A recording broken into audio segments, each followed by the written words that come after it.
Today, we are installing an ICCP anode to protect this offshore platform from corrosion.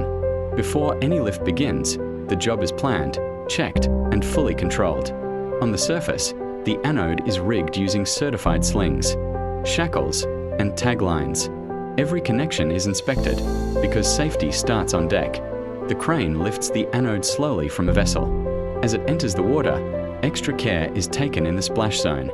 The diver then dresses in, checks communications and tools, and confirms the plan. He descends to guide the load to the exact location.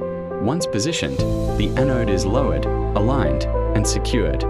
The rigging is released, and the diver clears the area. The cable is paid out, guided through the J-tube, and connected topside. This ICCP system reduces corrosion and extends platform life. Real offshore work, real pressure, done safely.